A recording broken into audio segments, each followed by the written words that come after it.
Good evening and welcome to African Voices platform. My name is Chiwe Chihana.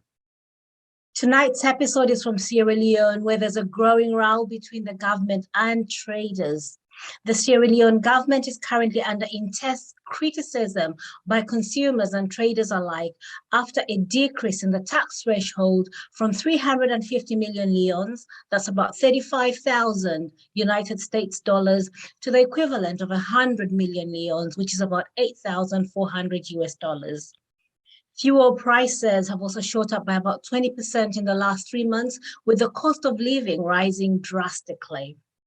My colleague Baillor Jalloh is on the ground in Sierra Leone, where he's been speaking to various interested parties, including officials from the National Revenue Authority, the former president of the Sierra Leone Importers Association, and the current Secretary General of the Sierra Leone Importers Association.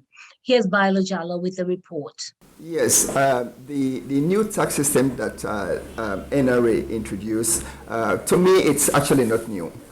This is a tax system. It's called GST, okay, or VAT in the UK. Basically, is value added tax. Now, it is not new. This tax was enacted in 2010, but for best practice, especially from the IMF, the threshold was actually set at $50,000 in 2010. When it was actually rolled out.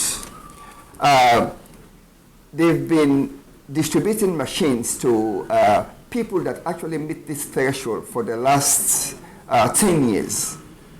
So these machines are actually not new. I had my own machine since last year, and I got registered for GST since 2013, and I have been paying my GST. What has changed is the threshold. They've moved the threshold from $50,000 to $8,500. So when you move the threshold that dramatic, what has happened is you bring the net so low to the pitch that you are dealing now, instead of big businesses, you're dealing with small and micro businesses. And this is exactly what has changed.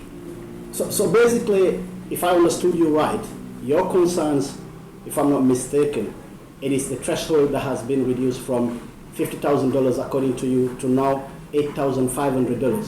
Absolutely. It is that threshold that we have an actual problem with. You see, these small businesses and micro businesses, when the threshold was at $50,000, they got nothing to do with the GST. You see, I mean, those above, in fact, I am not actually defending anybody who actually meet the previous threshold of $50,000. As I told you, I am also a very big importer. Now, let me just tell you the system itself, the practice here. You've got 5% of importers who brings in 90% of goods. So with those 5%, government is getting full tax for those. But you've got a number of importers that actually account for only 5% of goods in the country. But when they actually bring in their goods into the country, they pay their GST because they pay custom. And part of the custom itself is GST. A component of the custom is GST. They've already paid their GST upfront. Now, what used to happen is, because they are not GST registered, they don't claim their GST, and as a result, they don't charge their customers GST. And that was fine. Not until when government brought the threshold from $50,000 to $8,500. So now all of a sudden overnight, you've got people in the nets that in actual fact don't have any business with GST. You see, that is one. But the second problem is, how many GST are you going to be charging for one good? If I am an importer, I bring my goods into the country, I pay GST to custom. When I sell it to the wholesaler, I charge GST. When the wholesaler buy and sell to the retailer, they charge GST. And when the retailer buys and sell to somebody in Bo, they charge GST. And when somebody in Bo sells to somebody in Kailong, they start GST. And then when somebody in Kailong sells to the consumer, they charge GST. So for one goods, how many GST you'll be charging? Okay. This is the problem. So sorry to interrupt you there. So here you are saying GST is being charged more than once. But here, if I understood you right, the victim here is the consumer. Of course, they have to pay a higher price. Will be ending. Absolutely. So are you kind of like against this just because by the end of the day, or by the time it reaches the consumer, the cost of the goods will be higher and the consumer will not be able to afford it? Or you are more concerned that many of your traders or those who are in your association will be, as a result of this, will go into bust, or will kind of like, their businesses will finish overnight? Okay, it is twofold. Sitting here myself, I am a consumer. I sell furniture, but everything else in my office here is bought. Whatever I eat is bought. So that is one side, but I'm actually not concerned about it. Probably in my own case, I'm lucky enough, or I've got the means of actually looking after myself. I can buy anything at whatever price it is. But the reason why I am concerned, it's about the complexity of the GST. Because GST is a very complex tax, which means series of structures, as I explained to you, the layer is so complex.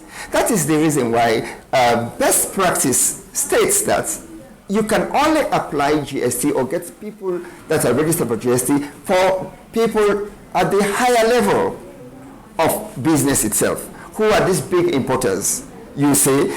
Therefore, the threshold is set at $50,000, but bringing it down to $8,500. Let me tell you what $8,500 it is today. It's barely 270,000 leones.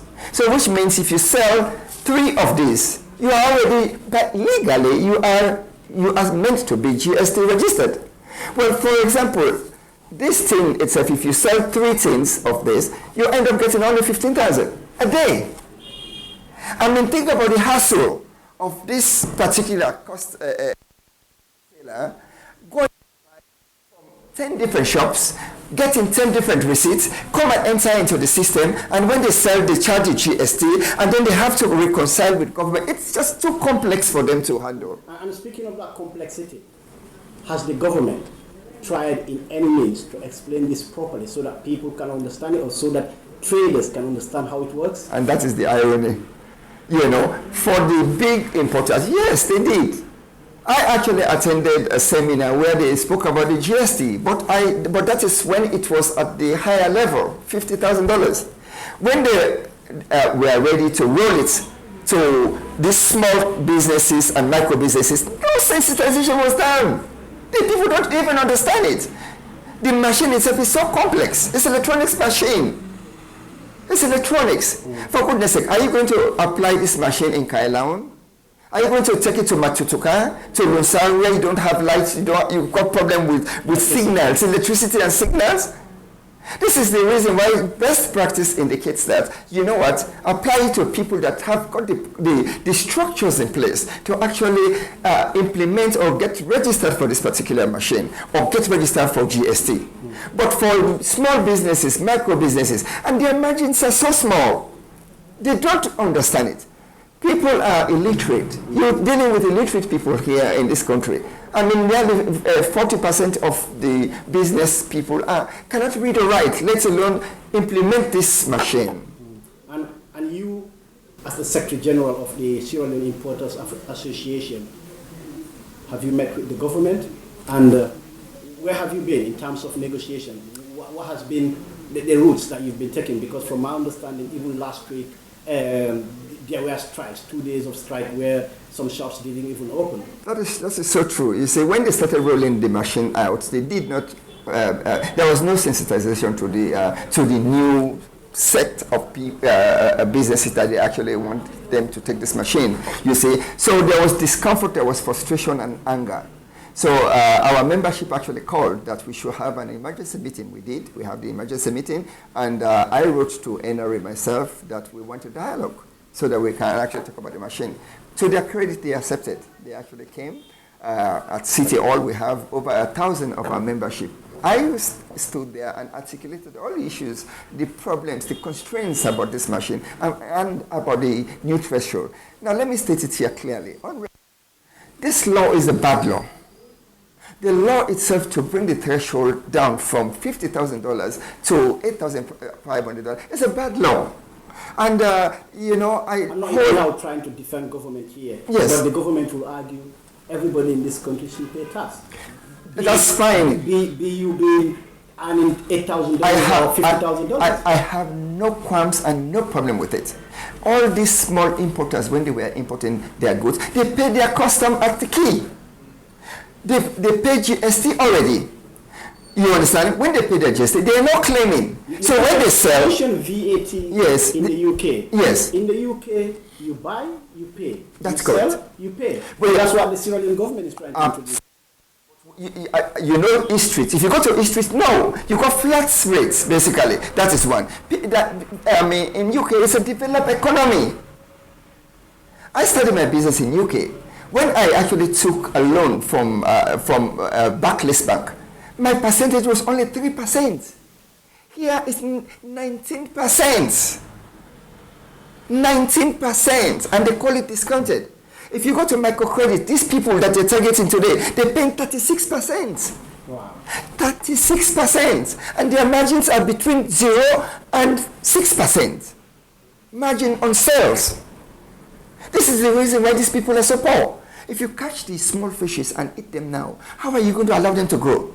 But the threshold in UK, again, as you're talking, the threshold there is £50,000. In UK, it's £50,000. When I started my business, they gave me 3 years. Interest free. 3 years interest free, and not only that, 3 years tax free. When I started my business, 3 years tax free. Interest free, tax free. And the bank did not charge me a single penny for 3 years. You see, but in Sierra Leone, no. You start your business today. What can you put this to? Come again? What can you put this to? You said in Sierra Leone, no. What will you say is the reason to this, and how can it be fixed? To me, it's government policy. It's government actually looking at businesses as it's a problem. It's government treating businesses seriously. You see, again, there is no policy that states that, you know what, if you start your business, 3-5 years you don't pay tax. It's a difficult situation, even with the interest rate. It's so high. Let's look at foreign exchange. 3 years ago, the foreign exchange was 7,500. As I'm talking to you today, it's 12,000. It's so erratic. And if you want to import goods, and 95% of the goods that we consume in this country is imported. And let me interrupt and you there. If it's imported, then we need to buy foreign exchange. And foreign exchange is not in the banks. You have to go and buy black market. Exactly. Speaking of black market, traders are accused of making their own policies, i.e. increasing the prices when they want and reducing the prices when they want. And for example, just a week ago, when fuel prices were increased as a result of from 10,000 to 12,000 leons, now they are using that as a justification.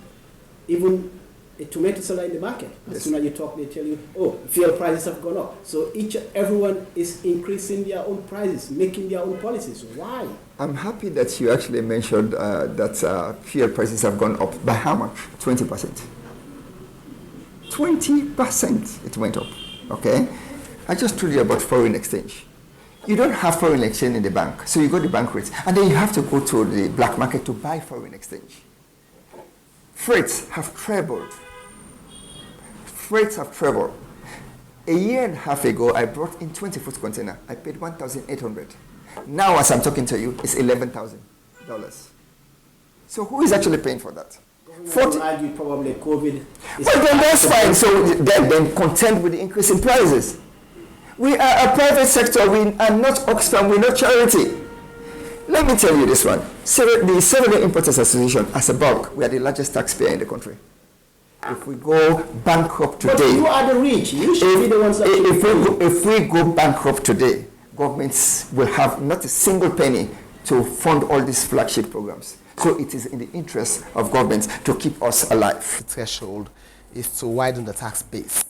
Because quite frankly, the GST we've been administering for the past 11 years, we were targeting only a limited group of taxpayers who were probably above the 350 million threshold. So we realized that some businesses have grown over time, And we also realized that some of the businesses which were outside that threshold were selling without administering GST, and that has actually affected the rate of compliance. We're seeing so-called medium businesses claiming to be small and failing to register for the GST tax. So the implication of that is that we will have certain customers not doing business with those fairly big sizes of businesses and focusing on those guys who are probably in the informal sector, when effectively they should be in the formal sector, considering the size of their businesses and the level of customer base they have. So in order to ensure fairness in the tax system and to also facilitate compliance and also widen the tax base, we decided as a government to reduce the threshold so that a lot of people come in, which will improve on the tax collection, and to some extent in the not too distant future, government may even think about reducing the rate. Because mainly if you want to keep the revenue going, increasing the rate may not be a good option. But having more players on board may inform government to see how the rate can be reduced in a not too distant future. So we brought the threshold down for us to bring in more players and to create a fair platform for businesses that are operating in Sierra Leone. Speaking of a fair platform, Dr. Sori, from 350 million to 100 million, that's, if I'm not mistaken, an average of 250%. And also you said it is to widen or to broaden the tax system. Do you think reducing that in one go was the best option? Yeah, for the reasons I've already highlighted, I think that can be a good attempt by the government to widen the base. Because quite frankly, one thing we have to note is that these are numbers which government can always look into if the need arises. But basically, if the tax base is widened, even businesses that are complaining on the basis that they are losing their customers, because when they are in that kind of formal arrangement, and you have some informal people playing around the same vicinity where they are operating, people may tend to buy out of the shops or out of those formal arrangements and probably outsell those businesses that are in the business premises. So at the end of the day, it creates some kind of unfair competition. When in most cases, evidence or research and other works have proven that even some of them that are claiming to be below the threshold are actually doing very good businesses, but they don't have a formal structure for them. They don't like display their wares conspicuously. And those are some of the investigations or research we've done as an authority, and that is why we decided to bring it down to that level, so that you are to some extent being encouraged to come out there and do what the so-called bigger or medium guys are doing. And that will actually create a fair platform for customers and also for other businesses that are fully compliant with their tax obligations. Sorry to interrupt you there. So in your own words, you're trying to say, you're trying to help medium-type businesses or small businesses so that they can kind of like sometimes compete with the big guns. Exactly. But that's basically one of the objectives in this direction. I would come to that. But can you just clarify here, what is the average sales for a person or for a business to be GST registered? Well, the turnover threshold is about 100 million, as we've said, and above, meaning that the sales per day depends on the number of working days or number of days you may choose to sell. Okay. But if you are saying within 5, 6, 7 working days per week, you're talking about between 250, 270 or around 300,000 per day as sales. And this is just a turnover, it's a sales, not the profit you are making.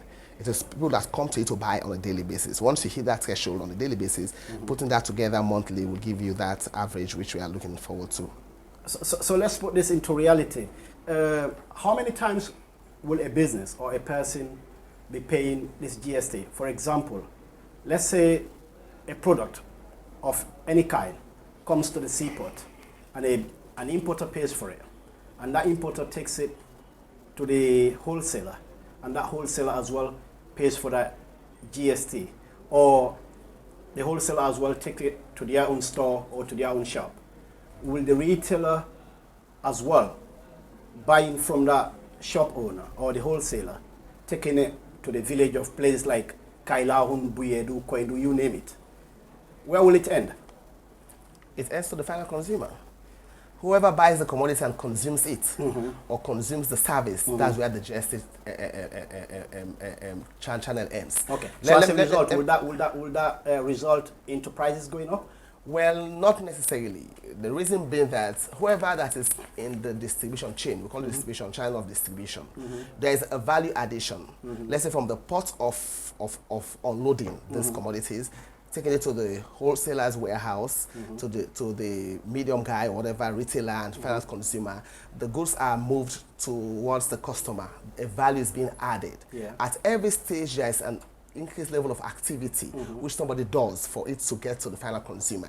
So what the GST mechanism is saying here is that whenever you pay an input GST, at any point in time, you charge it out to the customer, but you reclaim what you have paid until the final consumer consumes the commodity. That is where the distribution channel ends. So as a result here, you are saying government is trying to protect the wholesalers or the businesses, but yet the consumers are being victim here, because at the end of the day, no matter what, as a business person, whatever you buy, whatever taxes you pay to the government, you will add that on your business or on your point of sales.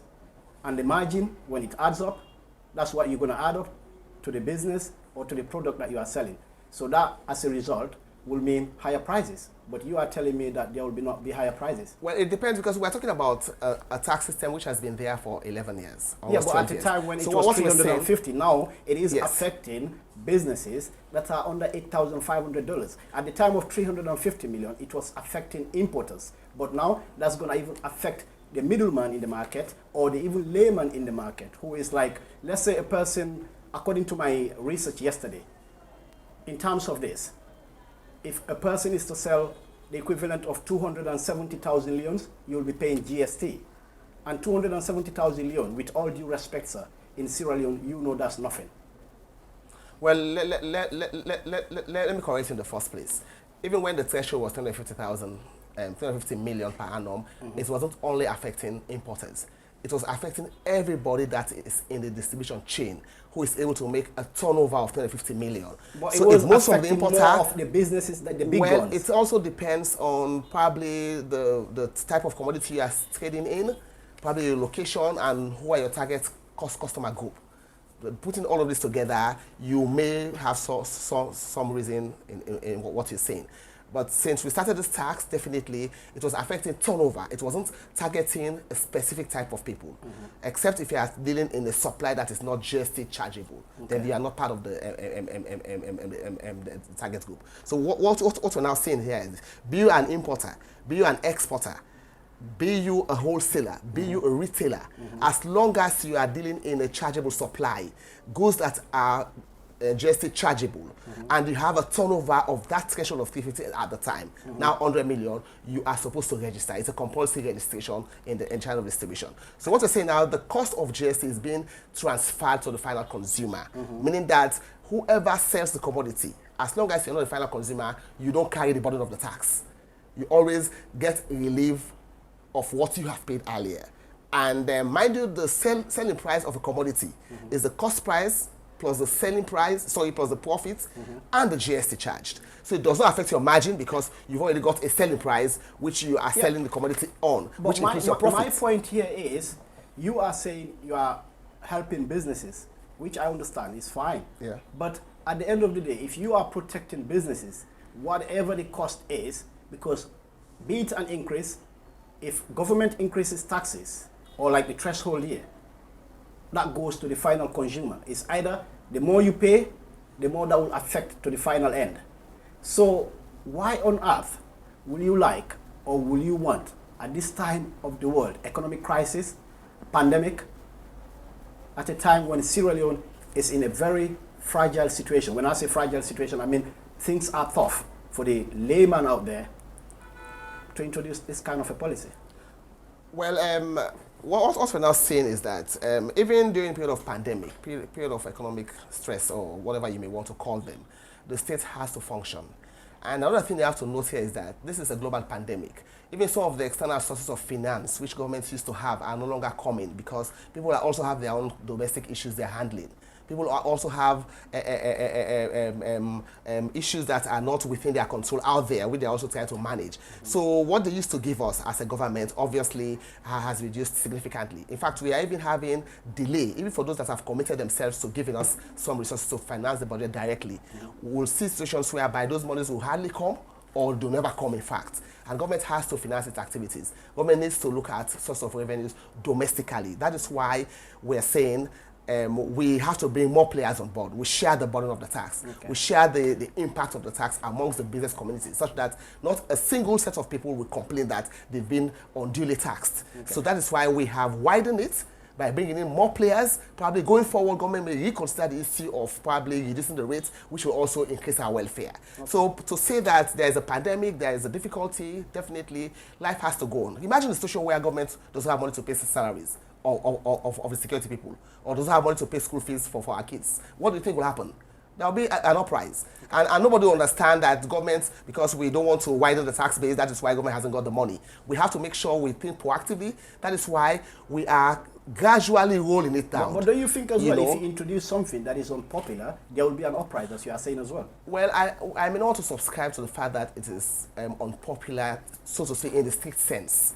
Maybe people have to be educated further, which we are doing that continuously. And one thing you have to know here is that we are a very responsible institution. We'll never roll out a tax of this nature without engaging the players that we have to deal with. What people have been doing in the past is that they tend not to be interested in the message. We've held series of engagements, group sessions. We've even sent our guys on a case-by-case basis. What they'll do is that they will give us people that are not even relevant in the decision-making process of their businesses. Imagine sending a messenger or a cleaner to a workshop on GST, a workshop on a machine, or machine. He cannot even understand the message. So how can he translate it to the owner who takes decision in the business? So that's basically what has been happening in the past. They've not been paying attention to it. They thought that it's not their concern. And now that they've seen it as a reality, now the noise has started coming up. But as an institution, we have to be resilient. We have to also continue the education, the engagement, the moral suasion, and by the same time, the law has to take its course, but we also have the human face in it. That is why we are now working with their groups, the various trade unions, associations, and we see how their membership, the executive membership can come on board, so that they in turn will now relay the information to the lower level of their membership, which will also help us in fulfilling our objective. Okay, so let's move on from this topic a little bit. Speaking of educating the people, let's be realistic here. You and I know, I will say, about 40% of the business people in this country are illiterate. In terms of raising awareness on this GST machine, you've just mentioned you've been doing that, but some of them have been uninterested or sending the wrong people to you. So in terms of this, how realistic is this? When I say realistic, in terms of this machine, how workable is it if you give businesses to this machine? For example, I'm a consumer. I go to a shop, which I did yesterday. You go to some places, they tell you a sardine, for example, 10,000 leon, with the machine. Without the machine, 8,000 leons. Who is losing here? Well, let me take it firstly before answering this last question of the price variations with or without GST. Of course, it's very illegal if you are just a registered trader. That's what I'm asking. How workable is it? How will you make sure that this works? Yeah, we're coming to that.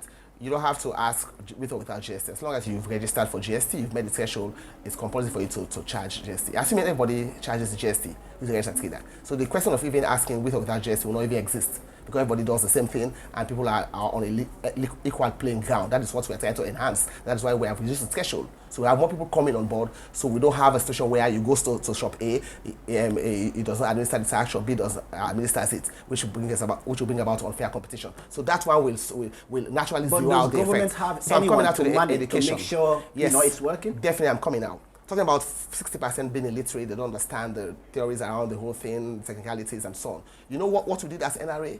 We trade out what people will call domestic tax preparers. We rolled them out as early last year. These are people whom we've trained, we've licensed them to support the SMEs and some other medium taxpayers who may not have the opportunity to engage the services of big accounting firms to do their businesses. Let me tell you one thing. Complying with the tax obligations, having a third party and a tax expert or accountant to fix your books for you and do everything is a requirement in the law. So people have to know that it is illegal, it is lawful, and it's a requirement in our law to have somebody to get you through those technicalities. Nobody so what is we've disputing done, that, sir. yes, I'm coming. So what we've done for the smaller guys who may not have the hundreds of millions to pay these big firms, we train people that are now going to their shops, door to their houses, assigning them to be helping these taxpayers for a very, very minimal cost. You know, and that is what we've done. So if you don't even know how to use the machine, these guys are well trained to help you. How workable is this? It is workable. Scheme? It is workable because we have expanded on the help desk facility. These guys who are the preparers are also helping the taxpayers. We also have various outlets within our premises. Will you be going out town? No, people have to know. Freetown, will you be going out to check if shops are using it or not? Definitely, we are doing that. People have to know that for your business to be legal, you have to go by the law.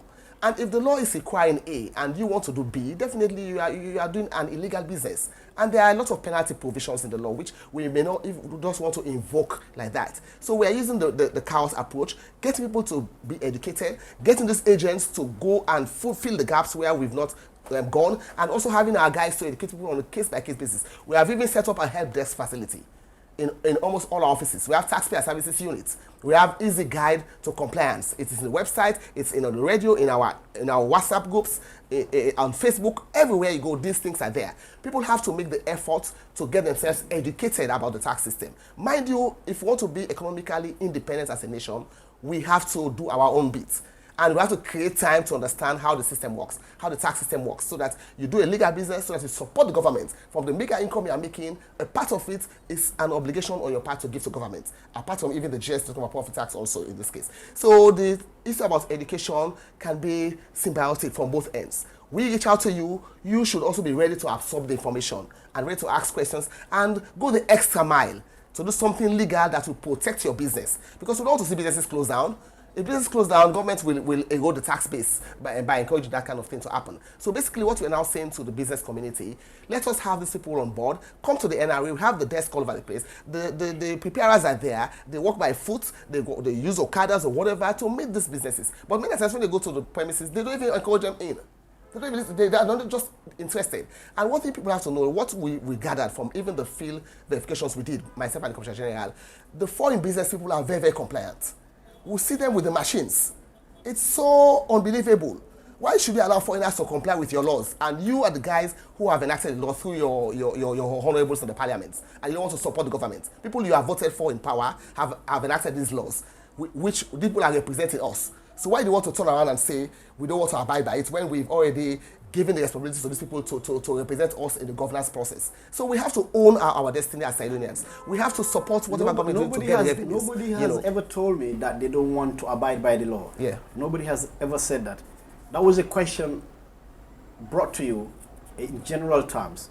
But two more questions so that we can finish off. This is going to be a law, or this is a law that is meant to be for the whole country, right? If I'm not mistaken. Yes, yes. So how will this work in places like Buyedu, Koindu, in the rural areas? As long as you meet the threshold. Mind you, we have the threshold.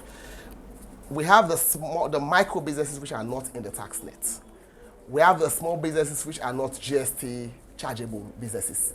So most of these remote villages talking about, we are talking about people that are below the thresholds. Obviously, you may not see the machines there. Well, obviously, if you sell 270,000 litres, yes, that means you are in the threshold. Let's assume so how will that work? Let's assume you don't sell that much. Or someone in the street. Yes, let's assume you don't sell that much, you'll be out of it. But if you are selling up to that threshold, definitely, as a law-abiding business, as a law-abiding individual, you have to come out and register for the tax. So what we do, we have Will you give this machine to street traders as well? Well, if we have evidence to prove that they made the threshold. We're talking about threshold here.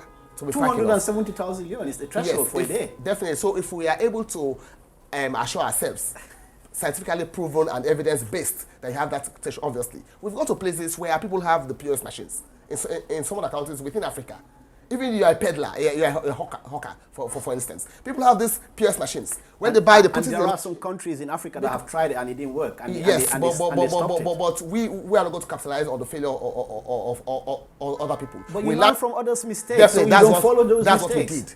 We learned from their mistakes. That is why we set the threshold earlier higher. Very, very high thresholds. That's why we set it high at the time. Because we don't want to make the mistakes they made. Some of them, when they started, they almost got everybody on board. How can you have the tax GST register so large, so unmanageable, and expect you to succeed?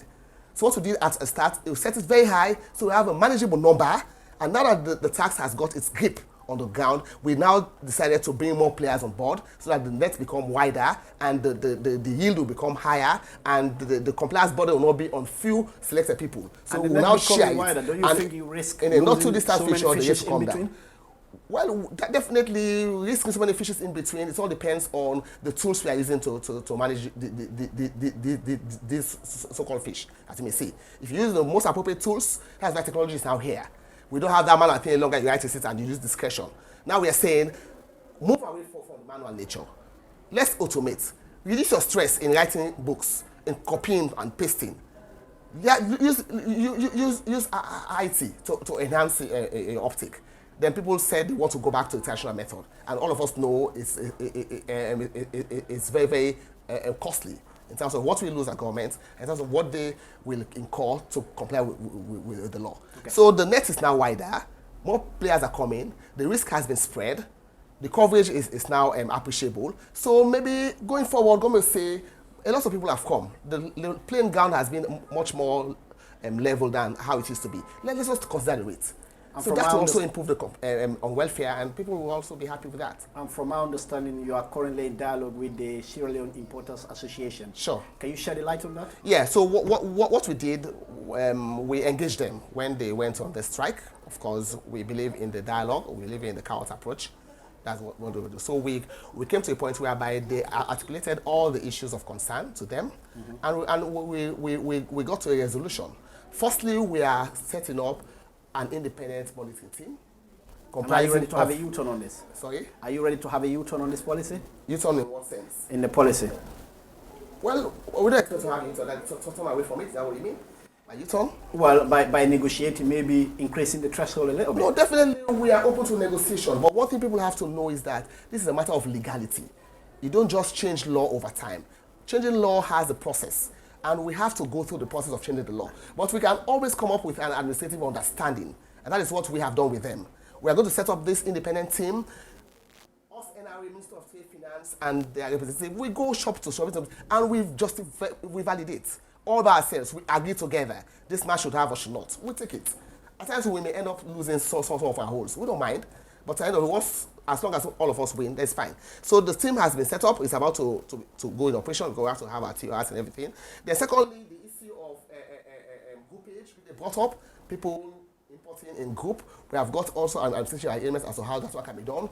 In terms of sensitization, which they brought up clearly, we are also going to work on that. We are going to increase our investment on sensitization and also having people within their folds to be part of the team without that to sensitize. Then in terms of the threshold, obviously, government is a listing government.